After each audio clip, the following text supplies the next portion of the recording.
शिवराधे शिवराधे शिवराधे। तो देखिए मेरे बाबा भोलेनाथ ने जो उमा जी तप कर रही थी भोलेनाथ के लिए, तो भोलेनाथ ने उमा जी की परीक्षा लेने के लिए सप्त ऋषियों को भेजा। उन्होंने भेजा, कहा है कि देखो आप लोग जो है ना पार्वती के पास जाकर उनके प्रेम की परीक्षा लीजिए और हिमाचल को कहकर उन्हें पार्वती को घर लिवा लाने के लिए भेज दीजिए और पार्वती को घर भिजवाइए और उनके संदेह को दूर कर दीजिए। ये मेरे बाबा भोलेनाथ ने उन सप्त ऋषियों को सिखा पढ़ा करके भेजा। अब जब सप्त ऋषि वहां पर पहुंचे हैं तो उन्होंने क्या देखा, ऋषियों ने वहां जाकर के पार्वती को कैसी हालत में देखा है, मानो मूर्तिमान तपस्या ही हो। ये सब कुछ देख करके मुनि महाराज बोले कि हे शैल कुमारी, तुम जो है ना इतना कठोर तप किस लिए कर रही हो,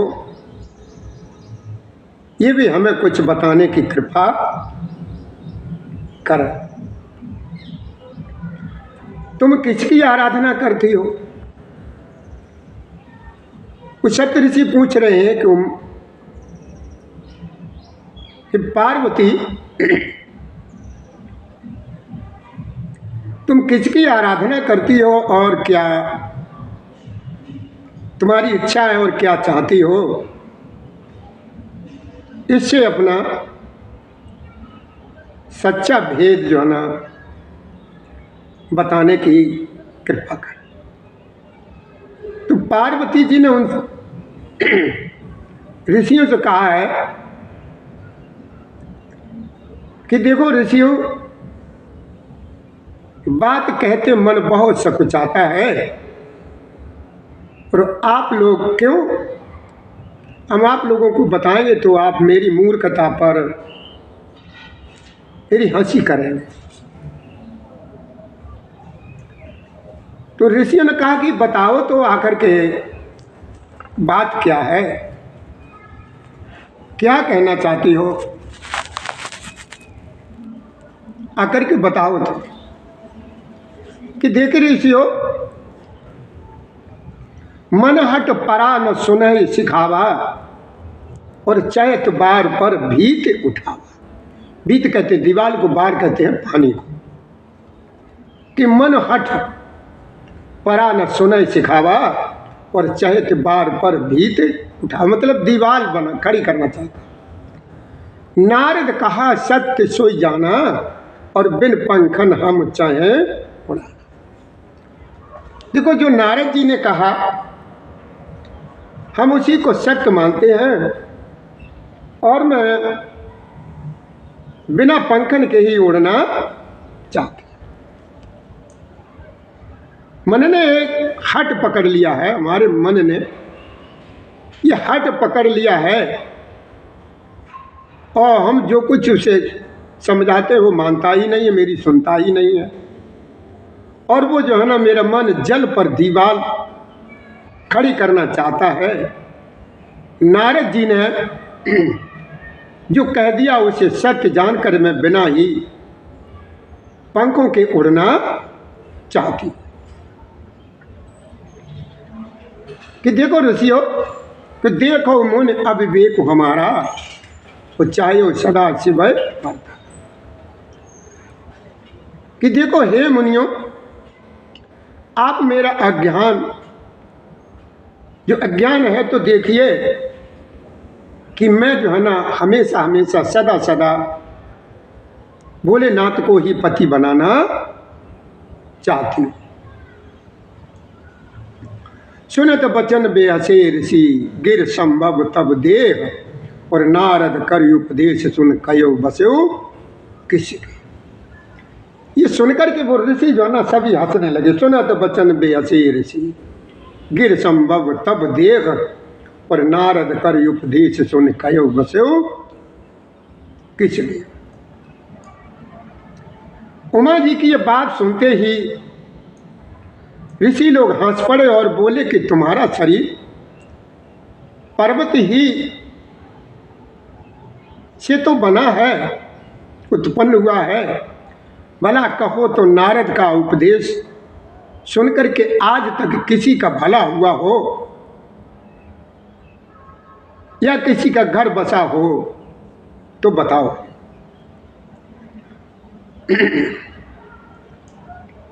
उन्होंने जाकर के ये सब कुछ कह करके देख करके तो ऋषियों ने जाकर के दक्ष के पुत्रों को उपदेश दिया था। नारद जी वो ऋषि लोग बता रहे हैं हमको कि दक्ष सुतः उपदेश जाही, तिन फिर भवन न देखा आई, और चित्रकेतु कर घर उन मखाला, और कनक कश्यप कर पुण्य अस खाला। कि देखो माँ उन्होंने जाकर के दक्ष के पुत्रों को उपदेश दिया था, और जिससे उन्होंने फिर लौट करके दोबारा घर का मुंह भी नहीं देखा। चित्रकेत के घर को नारद ने ही चौपट किया। फिर यही हाल हिरण्यकश्यप का भी हुआ था। उन्होंने कहा चौपाई में बाबा ने लिखा तुलसी की नारद सिक जो सुनय नर नारी, कि नारद सिक जे सुनय नर नारी, और अब से होए तज भवनो भिखारी, मन कपटी तन सजन चीना, और आप सरस सब ही चहकीना। कि देखो माँ जो स्त्री पुरुष नारद की बात मान लेते हैं और सुनते हैं बेघर बात छोड़ करके अवश्य ही सड़क पर आ जाते हैं, भिखारी हो जाते हैं। उनका मन तो कपटी है लेकिन शरीर पर जो है ना सज्जनों के चिन्ह दिखाई देते हैं। वे सभी को अपने समान बनाना चाहते हैं। क्या कहते हैं वो अपने ही समान जो है ना हर एक किसी को बनाना चाहते। तेई के वचन मान विश्वासा, और तुम चाहो पति सहज उदासा, निर्गुण नीलज कुबेश कपाली, और अंकुल अकुल यज्ञ दिगंबर ब्याली।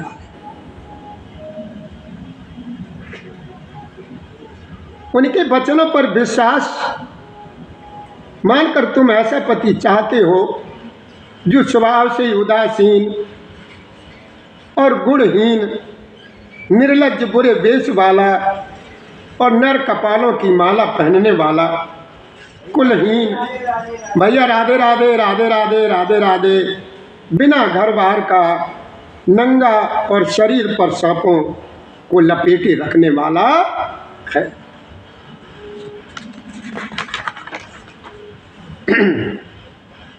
ऐसे भर के मिलने से कहो तुम्हें जिंदगी में जीवन में क्या सुख मिलेगा। तुम उस ठग नारद के बहकाने में आकर के खूब भूली पहले पंचों के कहने से शिव ने सती से विवाह किया था, परंतु फिर उसे त्याग करके देखो मरवा ही डाला था।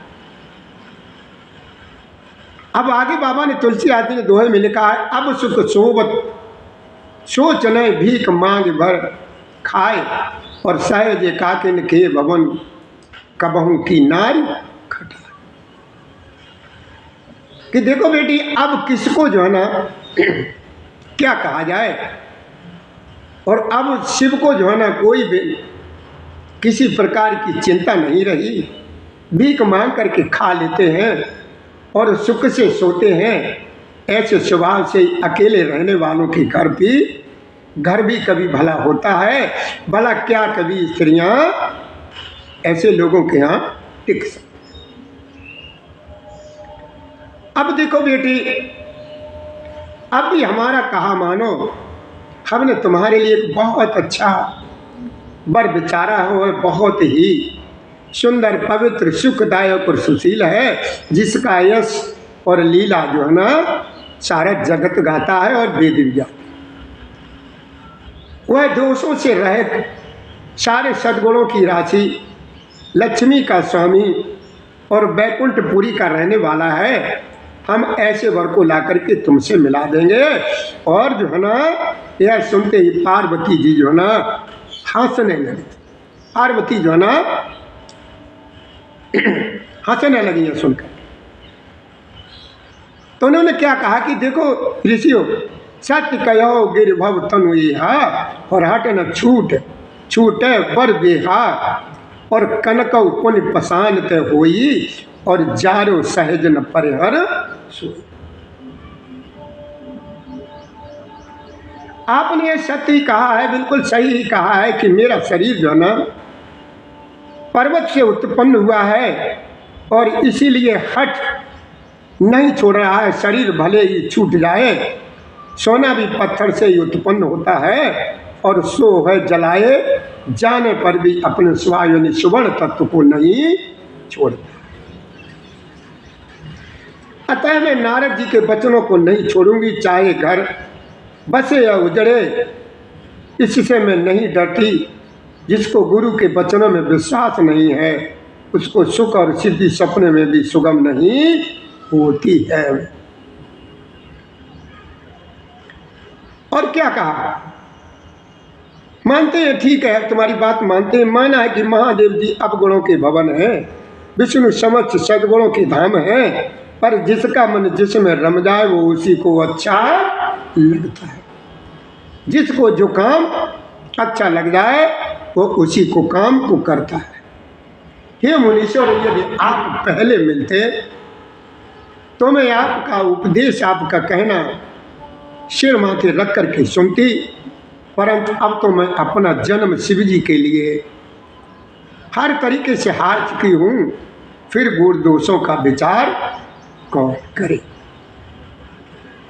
यदि आपके हृदय में बहुत ही हठ है और विवाह की बातचीत किए बिना आपसे रहा नहीं जाता है, तो संसार में बेटा और बेटी बहुत हैं, यानी वर कन्या बहुत हैं। खिलवाड़ करने वालों को आलस तो होता ही नहीं है और कहीं जा कर के कर लिया। मेरा तो करोड़ों जन्मों तक का यही हट रहेगा, क्या तो शिव जी को भरूंगी, नहीं तो कुमारी ही रहूंगी। स्वयं शिव जी 100 बार कहें तो भी नारद जी के उपदेशों को नहीं छोड़ो कि जन्म कोट लग रगर हमारी और बरौ संभ नत रयो कुंवारी, तजौ न नारद कर उपदेशु और आप कयो 7 बार महेशु।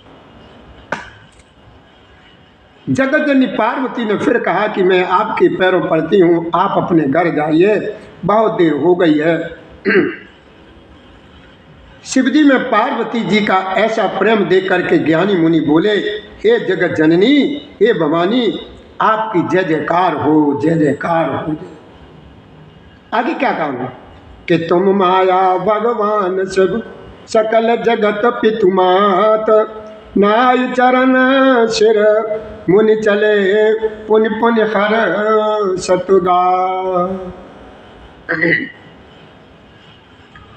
आप माया, वो ऋषि लोग कहने लगे आप माया और मेरे भोलेनाथ भगवान हैं, आप दोनों समस्त जगत के माता पिता हैं।